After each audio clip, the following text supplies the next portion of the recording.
તો પછી હવે એનો એક જ ઉપાય છે. બાબરા ભૂતને બોલાવો.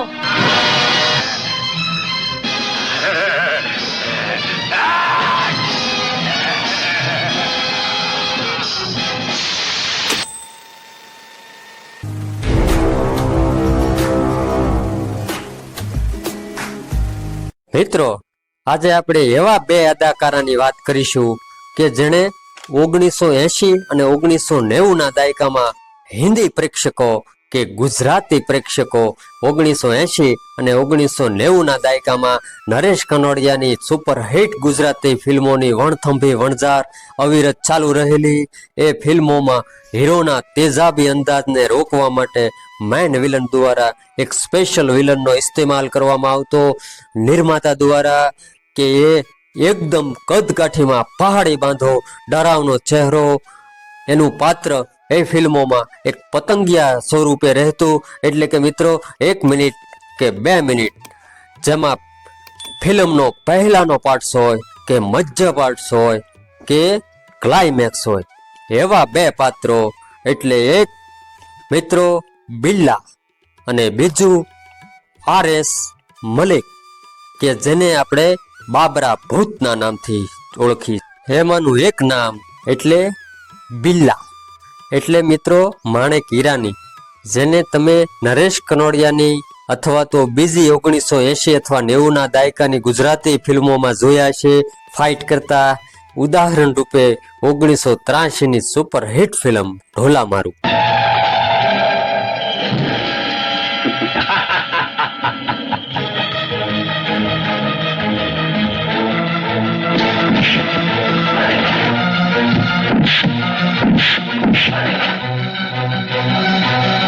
આના પછી તો હિરણને કાંઠે અને લોહી ભીની ચૂંદડીમાં બહાદુર સિંહનું પાત્ર અને અશોક પટેલ સાથેની આ ફાઇટ તો યાદ જ હશે પ્રેક્ષકોને. મારે ટોડલે બેઠો મોર 1991 ની નરેશ કનોડિયા અભિનીત અને અશોક પટેલે ડિરેક્શન કરેલી. એમાં પણ આ જોરાવર સિંહના પાત્રને કોણ ભૂલી શકે. તારું મોત તને અહીં લઈ આવ્યું છે. મોત તો તારું અને તારા હમીરસિંહ નું આવ્યું લાગે છે બહાદુર સિંહ. રૈયતનું લોહી ચૂસી ચૂસીને હમીરસિંહે એકઠો કરેલો ખજાનો હું રૈયત સુધી પહોંચાડીને ચંપીશ.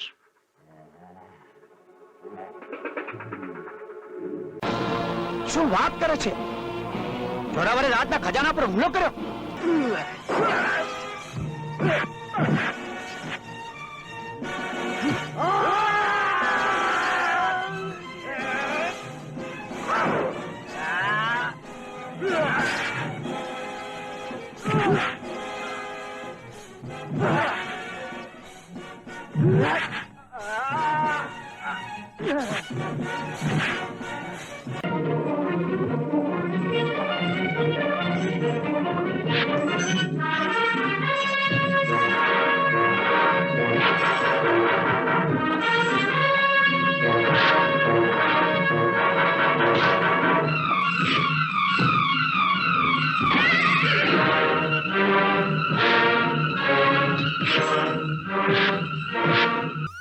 ઓક્ટોબર 1953 મુંબઈમાં જન્મ થયો માણેક હીરાનીનો.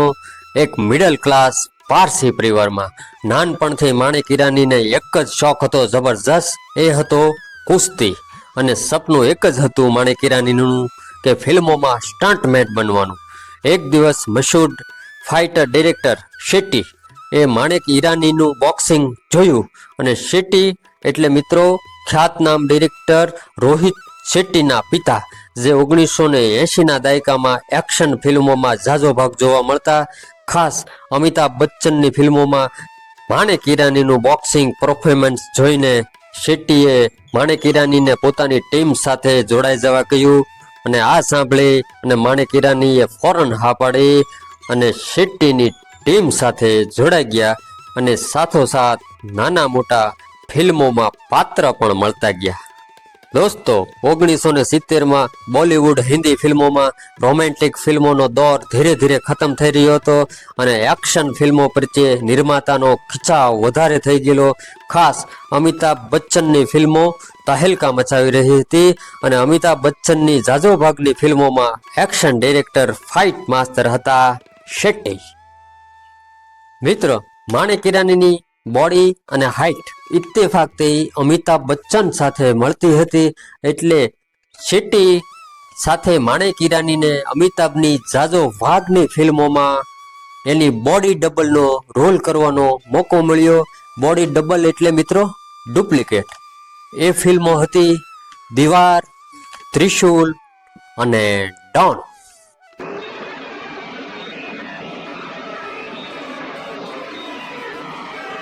અમિતાભ બચ્ચનના બોડી ડબલ ડુપ્લિકેટ સાથે સાથ તે જમાનામાં વિલનના હેન્ડ્સમેન રોલ પણ બખૂબી નિભાવ્યા અને 1980ના દાયકામાં એક્શન ફિલ્મોમાં નિર્માતાની પહેલી પસંદ માણેક ઈરાની જ રહ્યા. મિત્રો, માણેક ઈરાનીએ દિલ છુ લેવા વાળા પાત્રો પણ કર્યા. એ ફિલ્મો હતી 1979ની મિસ્ટર નટવરલાલ, શાન, નાસ્તિક, નસીબ, મૃત અને જેકી શ્રોફની ફિલ્મ હીરોને કોણ ભૂલી શકે.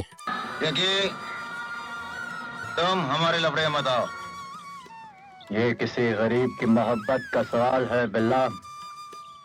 तो हमसे दुश्मनी, अपनी बस्ती, अपने चमचे और चाकू चूरी के साथ.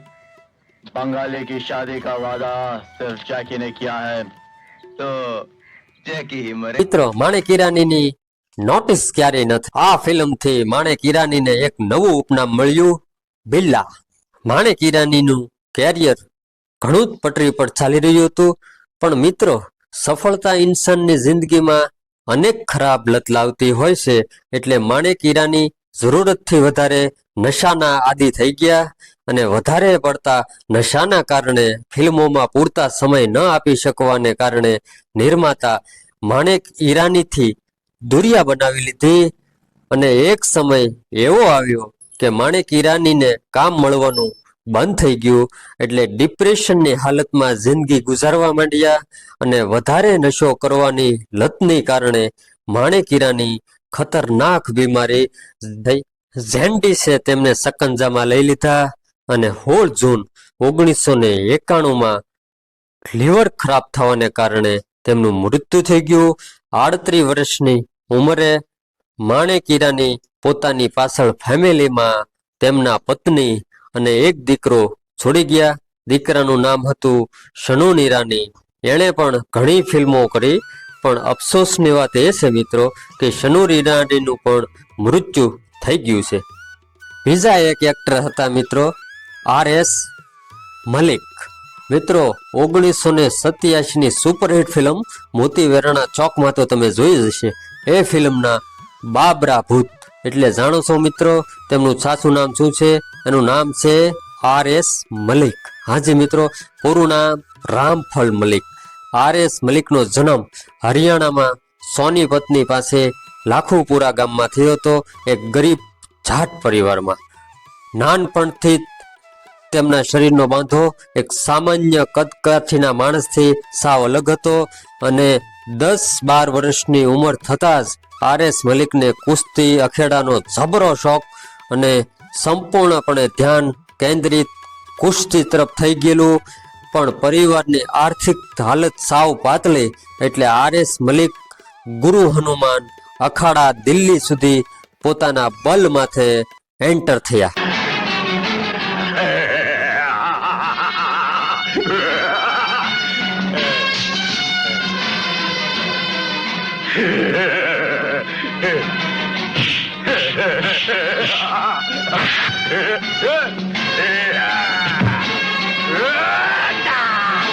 પછી તો એ કુસ્તી અખેડામાં RS મલિકે ઘણી પ્રતિયોગિતામાં ભાગ લીધો અને તે અખાડાના પહેલવાનો સાથે કામ પર લાગી ગયા. અને RS મલિકને એકવાર એક કુસ્તી પ્રતિયોગિતામાં મુંબઈ જવાનું થયું. ત્યાં તેમની પર હિન્દી ફિલ્મ લાઇન સાથે જોડાયેલા એક માણસની નજર પડી. એ માણસ આ હાઇટ્સ અને ભયાનક ચહેરાથી ઘણા પ્રભાવિત થયા અને એ નામ હતું એ માણસનું ખાલિદ. એ જમાનામાં રામસે બરદસ બોલિવૂડમાં હોરર ફિલ્મ બનાવવામાં સક્રિય હતા, એટલે ખાલિદ રામસે બરદસમાં RS મલિકની મુલાકાત કરાવી અને પહેલી નજરમાં આ 150 કિલોની કાયા જોઈને તુરંત એક ફિલ્મ મળી. એ ફિલ્મ હતી એડવન્ચર ધ ટાર્ઝન એ હિમેત બિરજેની પણ પહેલી ફિલ્મ હતી. એમાં એક જંગલના સરદારના કિરદારે હિન્દી ફિલ્મોમાં એક ખોફ પેદા કરી નાખ્યો. એનો સૌથી મોટો નમૂનો આ સ્ક્રીનશોટ છે મિત્રો. કિમી કાટકરના આખા ચહેરા પ્રમાણે તો એનો આ એક હાથ છે. પછી હિન્દી ફિલ્મો નિર્માતાઓમાં પહેલી પસંદ હોરર ફિલ્મ હોય કે ખોફનાક વિલન હોય, તેમાં પહેલી પસંદ RS મલિક જ બની ગયા અને દરેક એક્શન ફિલ્મોમાં નજર આવ્યા અને એક નામ આપવામાં આવ્યું ગોરિલા. પણ દોસ્તો 1995માં અનિલ કપૂર શાહરૂખ ખાનની ફિલ્મ ત્રિમૂર્તિનું શૂટિંગ ચાલતું હતું. તે દરમિયાન એક ભયાનક બીમારીએ તેમને સકંજામાં લઈ લીધા અને એ બીમારી હતી ગેંગ્રીન. આ 150 કિલોની કાયા પણ આ દર્દ સામે લડાઈ ન લડી શકી અને આખિરકાર RS મલિકે દમ તોડી દીધો. ભલે માણેક ઈરાની કે RS મલિક નામસીન એક્ટર ન રહ્યા, પણ પ્રેક્ષકોને હિન્દી ફિલ્મો કે ગુજરાતી ફિલ્મોમાં આજે પણ તેમના કામથી જ્યારે પણ આ ડિજિટલ જમાનામાં ટચુકડા પડદા પર જોશે ત્યારે યાદ જરૂર કરશે. ધન્યવાદ.